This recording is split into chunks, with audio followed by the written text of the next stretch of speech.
Ce n'est pas Moshe Zemmour qui va à l'actualité, c'est l'actualité qui vient à lui.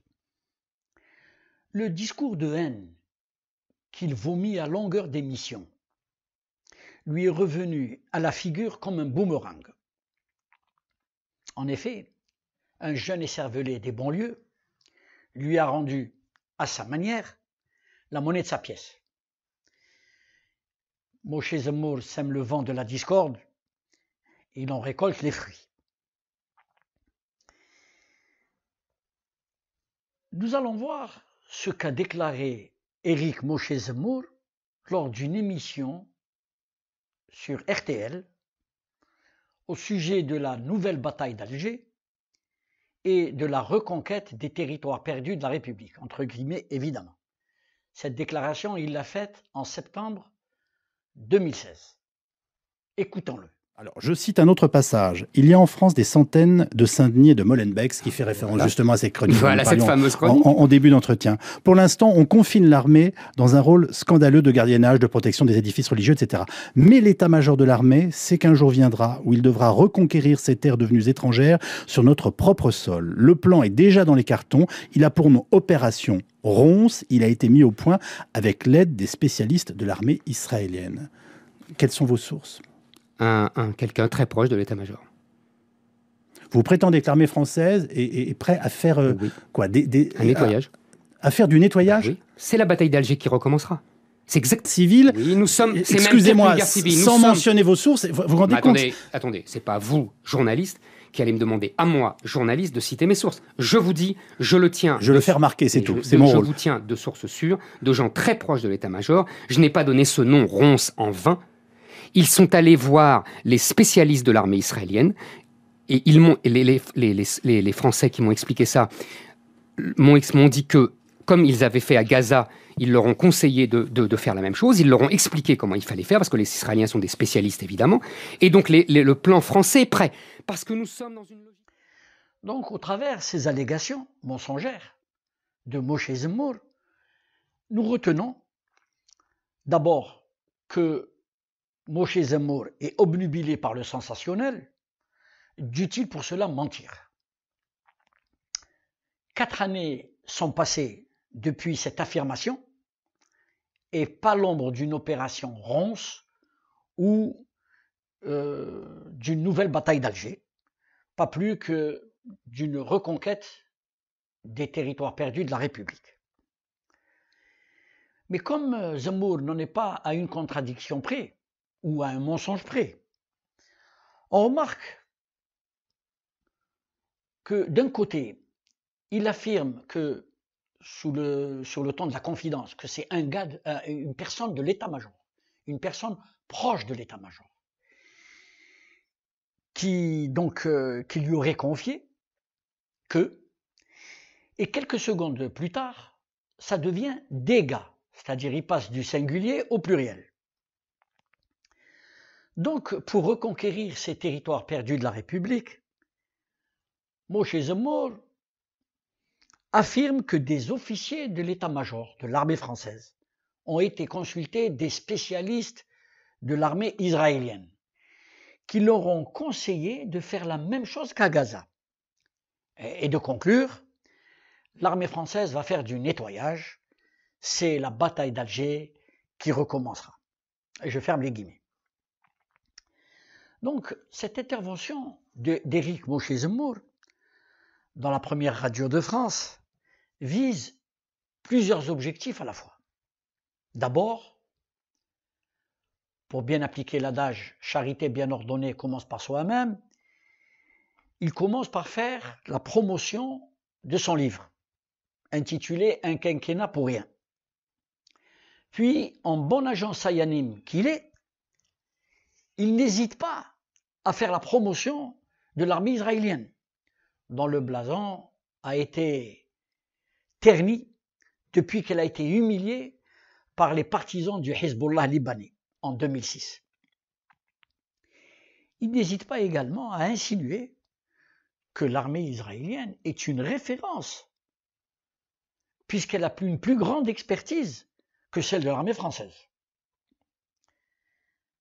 Enfin, il cherche à créer un climat de tension entre les Français et la communauté musulmane, spécialement celle établie en France, sans que cela ne trouble le moins du monde les garants de l'ordre établi. Et on peut constater que les élucubrations de cet apprenti sorcier sont ridicules, car elles ne tiennent pas compte de l'expérience acquise par l'armée française durant les guerres coloniales, et surtout durant la guerre d'Algérie, et plus précisément lors de l'épisode de la bataille d'Alger. Pourtant, Moshe Zemmour, qui est féru d'histoire de France, n'ignore pas que dès la fin des années 50, les méthodes de la bataille d'Alger ont été enseignées à l'École supérieure de guerre de Paris, puis en Argentine, où s'était installée une mission militaire permanente française, constituée d'anciens officiers d'Algérie.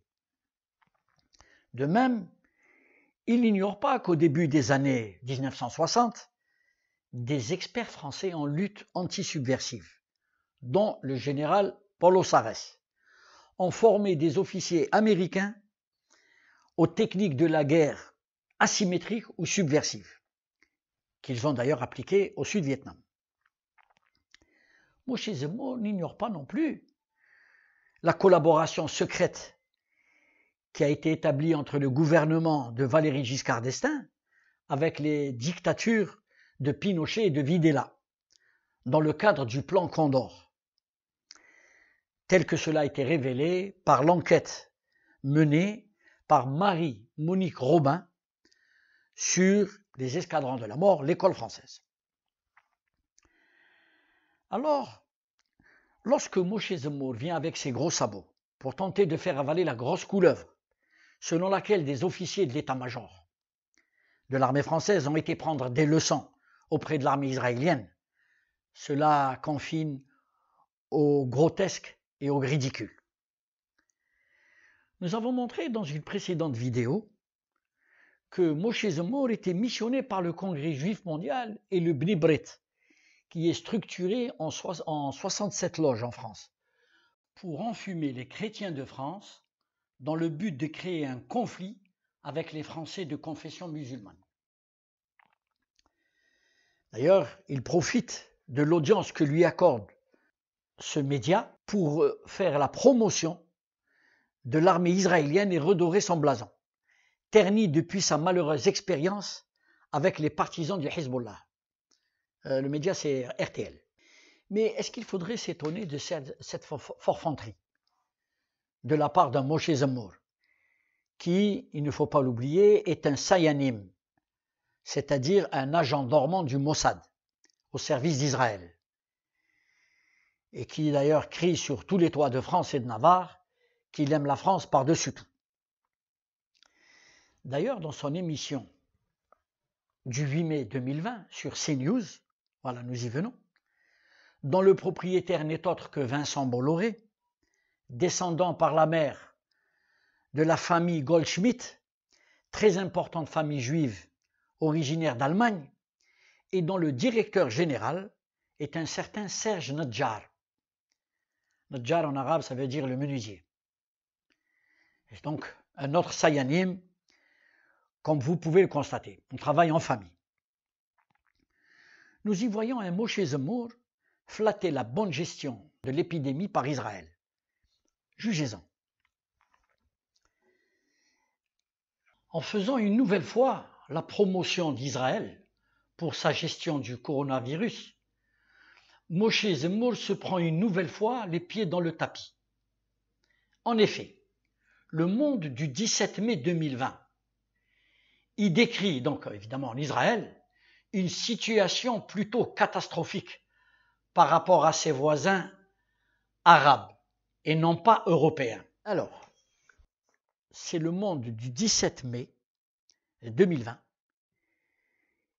qui décrit la situation qui est plutôt catastrophique par rapport à ses voisins arabes.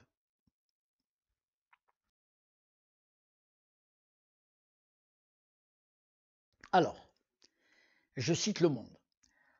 avec 266 morts au 15 mai en Israël pour une population de près de 9 millions d'habitants, soit un nombre de décès proportionnellement 12 fois moins élevé qu'en France. Évidemment, il a de quoi fanfaronner. Mais c'est cependant oublier qu'Israël ne se trouve pas en Europe, mais au Moyen-Orient, où tous ses voisins arabes ont des bilans humains très sensiblement moins élevés. La comparaison avec le nombre de morts palestiniens, 4 morts en Cisjordanie, pour plus de 3 millions d'habitants, et aucun décès à Gaza pour environ 2 millions d'habitants. Donc, et cela malgré la faiblesse du système de santé dans ces territoires, ce qui est donc évidemment c'est accablant pour Israël. Donc, à défaut de pouvoir expliquer un tel différentiel, force est de constater que la crise sanitaire a révélé la profondeur de certains problèmes structurels de l'État hébreu. Donc, pour en revenir à la déclaration de Moshe Zemmour sur la prétendue supériorité de l'armée israélienne, cela confirme la définition du peuple juif qu'en donne Bernard Lazare dans son ouvrage Antisémitisme, son histoire et ses causes, édité en 1894. Je le cite. Un peuple d'un orgueil infini, se considérant comme supérieur aux autres nations. Le peuple juif voulut être une puissance. Il avait instinctivement le goût de la domination, puisque par ses origines, par sa religion, par la qualité de race élue qu'il s'était de tout temps attribuée, il se croyait placé au-dessus de tous. Et je ferme les guillemets. Bien, pour résumer cette citation de Bernard Lazare, je peux dire qu'un pied noir, il aurait résumé cette définition du peuple juif par un seul qualificatif. Il aurait dit « ce sont des gonflatos ». Visiblement, même après la correction reçue de la part des partisans du Hezbollah en 2006, malgré la faiblesse de leurs moyens, Moshe Zemmour veut faire prospérer le mythe d'une armée juive invincible, mais qui a été humiliée malgré sa puissance de feu, mais qui visiblement n'est forte que contre les populations désarmées de Gaza et de Cisjordanie. Regardez plutôt la vidéo. Moi je vois qu'on s'est embourbé contre cette guérilla. Comment enfin expliquer les ordres et les contre-ordres du commandement? On annule. Ah non, là, si je leur dis qu'on annule encore, là, ils vont me tuer. 34 jours de guerre ou l'histoire d'un revers militaire. De toute façon, nous sommes perdus. Israël n'a plus le droit d'exister. Nos jours dans la région sont comptés. Alors, non content de chercher à diminuer l'expertise de l'armée française en matière de guerre asymétrique, Moshe Zemmour va même jusqu'à décrire, dans un ouvrage au titre, comme toujours, provocateur, mais à la prospective douteuse, dont le titre est « Le suicide des Français ». Il y décrit donc les Français comme un peuple de lâches et de pleutres. Je vous lis le passage.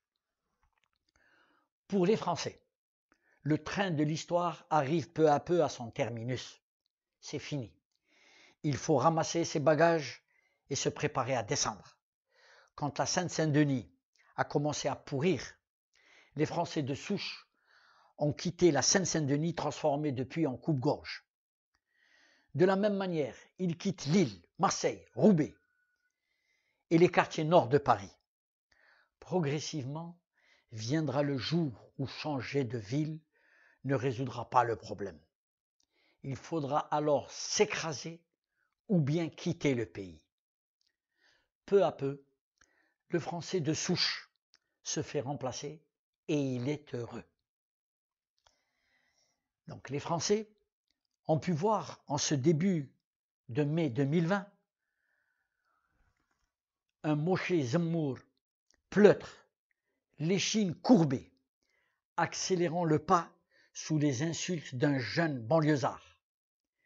Cette image montre toute la lâcheté du personnage qui n'a à aucun moment eu le courage de faire face à son agresseur, comme l'aurait fait toute personne digne. Jugez-en. Éric Zemmour, comment tu vas, gros fils? Ça va, gros fils de... Bien ta mère, Éric Zemmour. Oh, c'est bien. Comment tu fais bien ta mère, fils de... Comment? Oh oui. Éric, un petit doigt dans le... Un petit doigt dans le... Éric. Donc, ces images d'un Moshe Zemmour couard, filant la queue entre les pattes, nous ramènent à la description qu'il fait du français dans le livre cité plus haut. En fait, ce psychopathe fait une projection psychanalytique de sa lâcheté et de sa couardise sur le peuple de France, dont une partie en a fait malheureusement son porte-voix.